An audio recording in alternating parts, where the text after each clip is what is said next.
British Advanced Pain Clinic, Noppimayam Surgery Duram. For appointments 9155515563.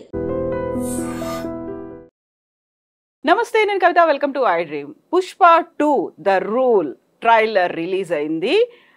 Srivalli మాటల్లో చెప్పాలంటే పుష్ప ఒక బ్రాండ్, అదే పుష్ప మాటల్లో చెప్పాలంటే ఫైర్ బ్రాండ్. ట్రైలర్ మాత్రం ఎలా ఉంది? మనతో పాటుగా ఉన్నారు సీనియర్ జర్నలిస్ట్ మహర్షి గారు. మహర్షి గారు నమస్కారం సార్. సార్, పుష్ప 2 ట్రైలర్ చూసిన తర్వాత ఏమనిపించింది? యాక్చువల్గా అది ఎలా ఉంది? బోల్డ్ అండ్ ఎక్స్పెక్టేషన్స్ ఎప్పుడెప్పుడా అని ఎదురు చూస్తున్నారు.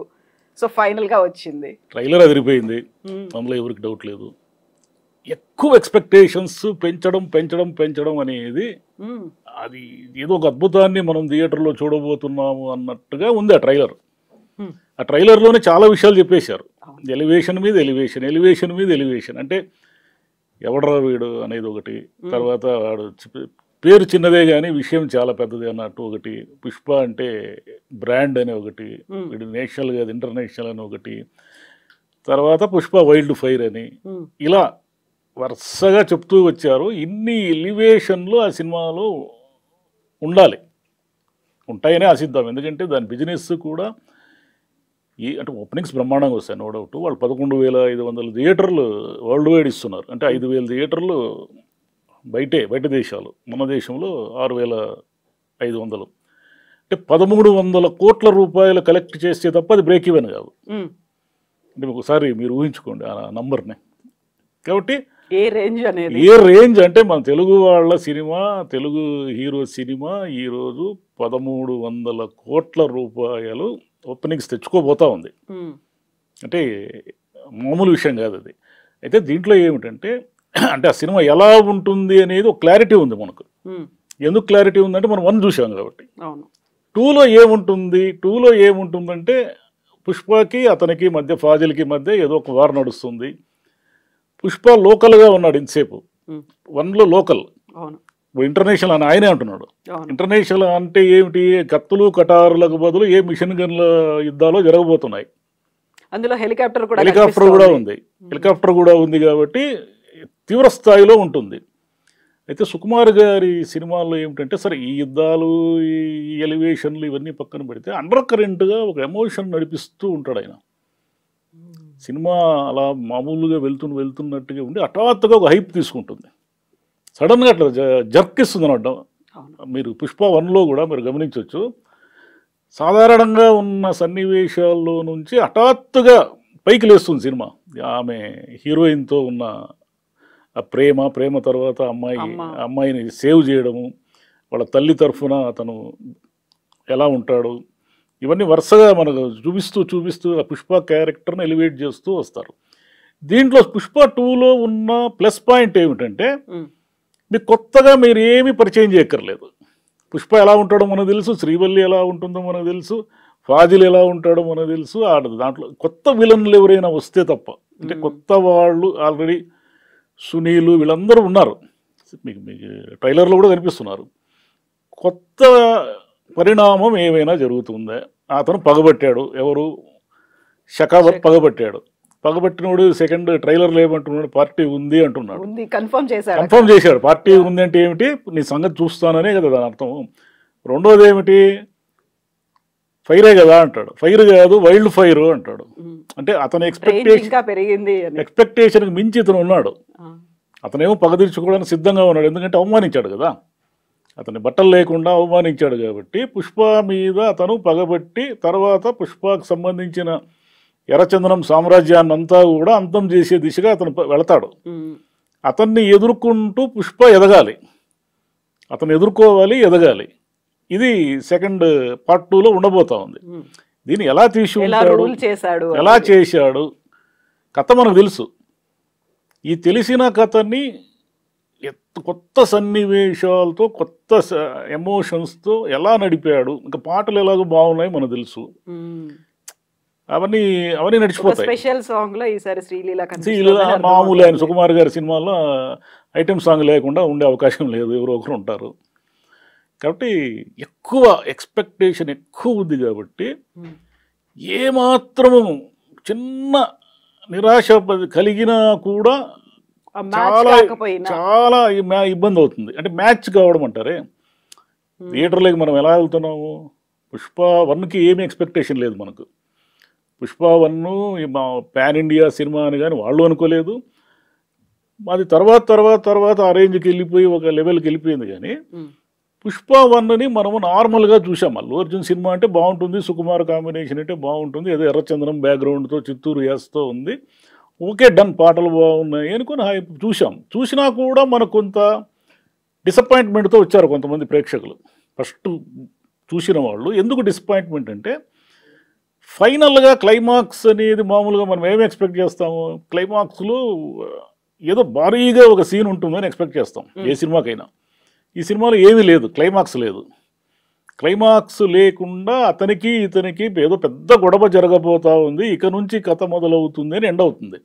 అది కొంతమందికి డిసప్పాయింట్మెంట్ చేసింది. కానీ లాస్ట్లో పుష్ప తాళిగట్టి అదంతా ఎలివేషన్ ఉంది కదా, ఇప్పుడే కదా కథ స్టార్ట్ అయింది అంటాడు కదా, ఓహో కొంచెం సంతృప్తికరంగా బయటకు వచ్చారు కొంత డిసప్పాయింట్మెంట్ తట్టుకొని. ఇప్పుడు ఏమిటంటే ఇక్కడ విపరీతమైన అంచనా. పుష్ప 2 అనేది మామూలు సినిమా కాదు, మొత్తం దేశమంతా ఉంది ఇప్పుడు అంచనా. అవును, అందులోనూ డిలేస్ అవుతూ వచ్చాయి మొత్తం. అదేంటి మన విదేశాల్లో కూడా, అమెరికాలో విపరీతంగా థియేటర్లు ఇస్తున్నారు. కాబట్టి ఇన్ని అంచనాలు అందుకోవాలి. ఒత్తిడి కూడా చాలా తీవ్రంగా ఉంటుంది. అల్లు అర్జున్ మీద కావచ్చు, సుకుమార్ గారి మీద కావచ్చు, ఒత్తిడి విపరీతంగా ఉంటుంది. ఈ ఒత్తిడినంతా తట్టుకొని వాళ్ళు ఎలా అవుట్పుట్ ఇచ్చారు, ఏం చేశారు అనేది మనకు డిసెంబర్ అయితే తెలుస్తుంది. సో అందులో మీరు ఫస్ట్ సీక్వెల్ పార్ట్ 1లో చెప్పినట్టుగా, ద రైజ్లో చెప్పినట్టుగా, అందులో అమ్మాయి సెంటిమెంట్, అమ్మ సెంటిమెంట్ ఎలా అయితే ఉంది, ఇందులో కూడా భార్య సెంటిమెంట్ అనేది కనిపిస్తుంది.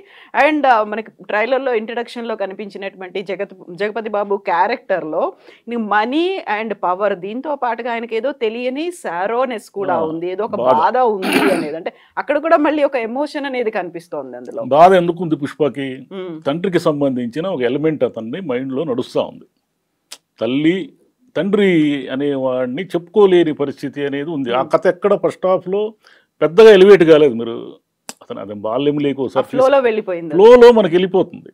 అతను లోపల కోపం ఉంది, అతను విపరీతమైన యాంగర్ ఉంది అతనికి అనే విషయం తెలుస్తుంది. ఎలా అంటే తల్లికి సంబంధించి ఏదో ఒక చిన్న అవమానం జరిగితేనే వాడికి మామూలుగా వాడు ఏదో తిడతాడు కదా, డబ్బులు ఇవ్వకుండా ఏం చేస్తున్నావు అని ఒకడు తిడతాడు, వడ్డీ వ్యాపారి. తిడితే పుష్ప మళ్ళీ వాడికి డబ్బులు ఇచ్చి ఊరంతా తంతాడు వాడిని. ఊరంతా వాడు చెప్పాలి, నేను పుష్ప నాకు డబ్బులు ఇచ్చేసాడు, అంటే అంత కోపం అతనికి. ఈ కోపం అంతా ఎక్కడి నుంచి వచ్చిందంటే, తండ్రి ఎవరో చెప్పుకోలేని, తండ్రి అంటూ తనకు లేనటువంటి ఒక విచిత్రమైన పరిస్థితి ఉంది అతనికి. అంటే అతను ఆర్ఫన్ కాదు, తల్లి ఉంది కానీ తండ్రి ఉండి కూడా అనాథ లాంటి వాడు. అదే ఊరిలోనే ఆ తండ్రికి సంబంధించిన వారసులంతా ఇతన్ని అవమానిస్తున్నారు, అదే ఊరిలోనే ఉన్నారు వాళ్ళు. కాబట్టి అతనిలో ఉన్న పెయిన్ ఏమిటంటే తండ్రికి సంబంధించిన పెయిన్. ఈ పెయిన్ సెకండ్ హాఫ్లో ఎక్కడ ఎమోషన్స్ ఎక్కడెక్కడ ఎలివేట్ చేస్తాడు అనేది మనం చూడాలంటే, ఆయనకి సుకుమార్ గారికి ఏ సినిమా తీసుకున్నా కూడా ఈ ఫాదర్ సెంటిమెంటు ఇలాంటివి చాలా బలంగా చెప్తాడు ఆయన. నాన్నకు ప్రేమతో మీరు చూశారంటే మొత్తం తండ్రి సెంటిమెంట్తో నడిచే సినిమా అనేది. ఇప్పుడు పుష్ప ముందు ఉన్నాడు ఏమిటంటే, ఒకటి ఎమోషన్ క్యారీ చేయాలి, యాక్షన్ క్యారీ చేయాలి, ఒకవైపు విలన్లంతా పొంచి ఉన్నారు. ఆల్రెడీ ఏమిటి అతని ప్రాబ్లము, ఎర్రచందనము దొంగలందరితోనూ వైరం పెట్టుకున్నాడు, సునీల్తో పెట్టుకున్నాడు, తర్వాత అధికారులతో పెట్టుకున్నాడు. తమిళనాడులో ఉన్నటువంటి ఎర్రచందనం మాఫియాని దాటుకొని ఇప్పుడు ఇంటర్నేషనల్ కావాలి ఆయన. హిందీ కూడా వినిపిస్తోంది అంటే నార్త్ వైపు వెళ్తాడా లేక నేరుగా అదేమిటి జపాన్తోనే పెట్టుకుంటాడా? మనం ఎర్రచందనం అంతా జపాన్కే కదా పంపించేది, చైనా జపాన్కే పోయేది. అది నేరుగా అక్కడ వాళ్ళతోనే పెట్టుకుంటాడా లేదా అది పార్ట్ 3 ఏమైనా చూపిస్తారా? ఇంటర్నేషనల్ స్థాయి అంటే ఏందనేది చూడాలి మరి. కానీ సినిమా, తెలుగు సినిమాకి సంబంధించిన ఒక ఇది ఉంటుంది, కీర్తి పతాకం అంటారు. ఒక కీర్తి పతాకాన్ని పుష్ప 2 ఎగరవేయబోతూ ఉంది. అంటే ఇంటర్నేషనల్ స్థాయిలో తెలుగు సినిమాకు ఉన్న స్టామినా, అంటే తెలుగు సినిమాలు ఇలా తీస్తారు, ఇంత అంటే దేశం ప్రపంచమంతా చూసే విధంగా తీస్తారు అనే విధంగా అది ఉండబోతుందని అందరూ ఎదురు చూస్తున్నారు. యా పుష్ప 1తోనే జాతీయ స్థాయిలో ఉత్తమ నటుడి అవార్డు వచ్చింది. పుష్ప 2 అనేది ఇప్పుడు నేషనల్ అనుకున్నారా? కాదు, ఇంటర్నేషనల్. అంటే is he giving any indication అది మళ్ళీ ఆస్కార్ రేస్ లో ఉండబోతోందా? ఉండొచ్చు, ఏముంది, మనకు త్రిబుల్ వచ్చింది కదా మనకి. మన తెలుగుకు ఆస్కార్ అనేది మనం కల్లో కూడా ఊహించలేదు కదా. ఇప్పుడు కల్లో కూడా ఊహించినటువంటి విషయం ఒకటి త్రిబుల్ తెచ్చుకుంది కదా. అయితే ఆస్కార్ అనేది మన వరకు రాదు అని మనం చాలా స్పష్టంగా ఉన్నాం కదా. అట్లాంటిది మనకు వచ్చిందంటే రేపు పుష్ప 2 కూడా రావచ్చు. అంటే ఏం ఆస్కార్ అనేది ఏం ప్రపంచంలోంచి దిగేం రారు కదా. వాళ్ళు నటులే, వాళ్ళు సినిమాలే కదా తీసేది. కాబట్టి మన వాళ్ళు కూడా సినిమాలే కదా తీస్తున్నారు. సో ఆ మేకప్ కూడా ఒక టిపికల్గా ఉండేటువంటి బాడీ లాంగ్వేజ్, గోర్లకి నెయిల్ పాలిష్ దగ్గర నుంచి కూడా మొహాన మేకప్, చీర కట్టుకోవడం, ఇవన్నీ మేబీ ఒక క్యారెక్టర్కి తగ్గట్టుగా చేసి ఉండొచ్చు. కానీ ఇప్పుడు ఆ స్థాయిలో ఉన్నటువంటి ఒక హీరో దానికి యాక్సెప్ట్ చేయడము అనేది ముందు నుంచి అంటే సెకండ్ సీక్వెల్ అనేది రిలీజ్ లేట్ అవుతోంది, బయటికి న్యూస్ రావట్లేదు, ట్రైలర్ ఎప్పుడు అనేది తెలియదు, ఇవన్నీ అనుకున్నప్పుడు బోల్డ్ అని రూమర్స్ వినిపించాయి. ఇద్దరి మధ్యలో పడట్లేదు అనేది, డైరెక్టర్కి ఆర్టిస్ట్కి పడట్లేదు, అందుకే గ్యాప్ అనేది పెరిగిపోయింది, చెప్పా పెట్టకుండా అల్లు అర్జున్ ఎక్కడికో వెళ్ళిపోయారని ఫోటోలు వీడియోలు ఇవన్నీ రిలీజ్ చేశారు. సో వాటన్నిటికీ ఒక ఫుల్ స్టాప్ పెట్టినట్టు అయిందా? ఇంత పెద్ద ప్రాజెక్ట్కి ఖచ్చితంగా రూమర్స్ ఉంటాయి. రూమర్స్ లేకుండా ఇంత పెద్ద ప్రాజెక్ట్ ఎలా నడుస్తుంది? దాంట్లో కొన్ని నిజాలు కూడా ఉండొచ్చు. అంటే వాళ్ళకి డిఫరెన్సెస్ మీన్స్ అదేమి ఆస్తి గొడవలు కాదు కదా. ఎక్కడో ఒక చోట ఇంటెలెక్చువల్ డిఫరెన్సెస్ కూడా రావచ్చు. అదేం ప్రపంచంలో గొడవలే లేకుండా ఇది ప్రాజెక్టులు పూర్తి అయిన సందర్భాలు ఏమి లేదు. అంటే నిజం ఉండొచ్చు, నిజం కాకుండా కూడా ఉండొచ్చు, రూమర్ వచ్చినంత మాత్రం. కానీ ఆ ప్రాజెక్టు మీద మనకెంత అంచనాలు ఉంటాయో వాళ్ళకి అంతే అంచనాలు ఉంటాయి, మేకర్స్కి కూడా. మనము ఎంత ఎక్స్పెక్ట్ చేస్తున్నామో వాళ్ళు కూడా జనాలని, ప్రేక్షకులని ఏమాత్రము డిసప్పాయింట్ చేసినా కూడా ఇదంతా కూడా మన పరువు ప్రతిష్టకు సంబంధించిన వ్యవహారంగా అయిపోయింది. ఇది సుకుమార్కి, అల్లు అర్జున్కి ఇది ప్రెస్టీజియస్ ఇష్యూ. చిన్న తేడా వచ్చినా కూడా జనం మనల్ని ఆడుకునేస్తారు అనేది భయం వాళ్ళకే ఉంటుంది. కాబట్టి ప్రతి చోట 1-2 సార్లు రివ్యూ చేసుకోవడము, 1-2 సార్లు మళ్ళీ చూసుకోవడము, మార్పులు చేర్పులు చేసుకోవడం, ఇవన్నీ జరగడం వల్ల సినిమా లేట్ అయి ఉంటుంది. ఇంకోటి మీరు చెప్పినట్టు మేకప్ అదంతా అన్నారు కదా, అది తిరుపతి గంగ జాతరకు సంబంధించిన బ్యాక్గ్రౌండర్ స్టోరీ. అది తిరుపతి గంగమ్మ ఏం చేస్తుందంటే రోజుకో వేషం వేసి ఆ పాలెగాడిని చంపడానికి తిరుగుతుంది తిరుపతి ఊరంతా. అది కథ. ఇప్పటికీ కూడా ఆ గంగ జాతరని అలాగే భక్తితో నిర్వహిస్తారు. అదే సాంప్రదాయంతో రోజుకో వేషం వేస్తారు.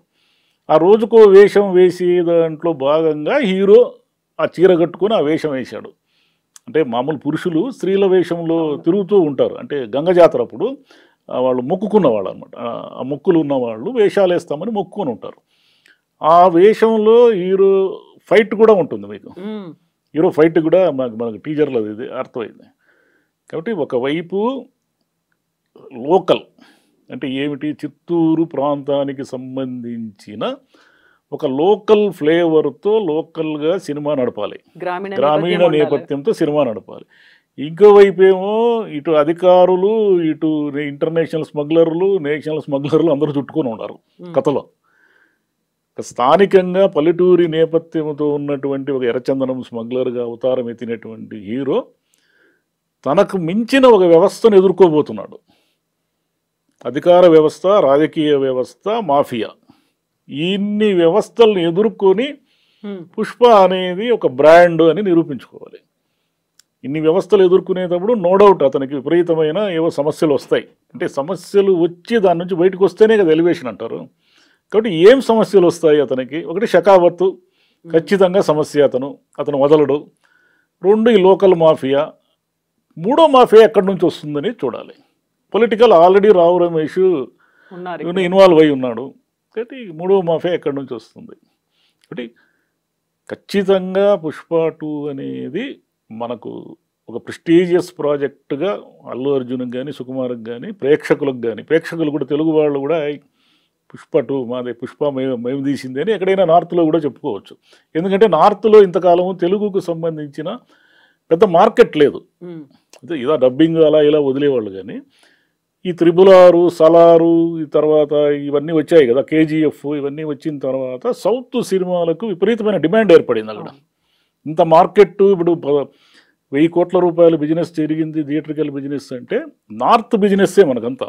ఇక్కడ మనకు సౌత్లో అంత బిజినెస్ జరిగే ఛాన్స్ లేదు. అక్కడ ఒక్కసారి అంటుకుందంటే ఫైర్ ఇంకా అది వదలదు ఇంకా. ఎందుకంటే పాట్నాలో నిన్న జరిగిన సభ, ఎందుకంటే మన వాళ్ళు ఎవరు తెలియదు కదా అక్కడ బీహార్లో పాట్నాలో, కానీ మన వాళ్ళందరినీ గుర్తుపట్టి కొన్ని వేల మంది అక్కడ ఒక ఈవెంట్కి అటెండ్ అయినారంటే చాలా పెద్ద విషయం అది. సో ఈ మధ్యన ఇది ఒక సరికొత్త ట్రెండ్ లాగా మారినట్టుంది. RRR సమయంలో అయితే ప్రమోషన్స్ కోసమో క్యాంపెయినింగ్ కోసమో హీరో, ఇద్దరు డైరెక్టర్లు మొత్తం అన్ని ఈవెన్ గోల్డెన్ టెంపుల్ దాకా వెళ్ళి వచ్చారు. ఆ తర్వాత వెరీ రీసెంట్ గా గేమ్ చేంజర్ కోసం కూడా లక్నోకి వెళ్ళి అక్కడ క్యాంపెయినింగ్లు ఇవన్నీ జరిగాయి. ఇప్పుడు పాట్నా అనేది సో పాన్ ఇండియా రేంజ్ అంటే ఇది అన్నట్టుగా చూపిస్తున్నారా? కేవలం నటులు కాదు ఇక్కడ పాన్ ఇండియా అనేది వీళ్ళు ఎంత బాగా సినిమాలు తీస్తే అంత వర్కౌట్ అవుతుంది. లేదు పాన్ ఇండియా పేరుతో ఏదో ఒకటి ఊరికి డబ్బింగ్ చేసినంత మాత్రాన పాన్ ఇండియా కాదు. ఆడియో మారిస్తే పాన్ ఇండియా ఎలా అవుతుంది? ఆ రేంజ్ ఉండాలి. చాలా సినిమాలు పాన్ ఇండియా అని మనం చూసాం, దారుణంగా దెబ్బతిన్నాయి. అదేవిధంగా ఏమిటంటే వీళ్ళు ఎంత కథ ఉంది తమ దగ్గర అనే దానికి లిమిటేషన్ లేకుండా పార్ట్ 2లు పార్ట్ 3లు పెట్టుకొని ఫస్ట్ హాఫ్లో ఏమీ కథ చెప్పకుండా ఉన్నారు. పుష్పకి ఆ ప్రమాదం లేదు. పుష్పకి మొదటి పార్ట్లోనే చాలా కథ చెప్పారు. ఇప్పుడు చెప్పేదంతా ఏమిటంటే ఎవల్యూషన్ ఆఫ్ పుష్ప, అది రైజ్ ఇది రూల్ అంతే అంతే. అది చెప్పబోతున్నారు. అతని పరిణామ క్రమం ఏమిటని చెప్పబోతున్నారు. మూడోది ఉండొచ్చు, దీన్ని బట్టి రెండో దాన్ని బట్టి ఉంటుంది. ఇంకో సీక్వెల్ కి రెడీ అవ్వమని చెప్తున్నారు, ఉండొచ్చు కూడా. yes sir, thank you so much sir. Thank you.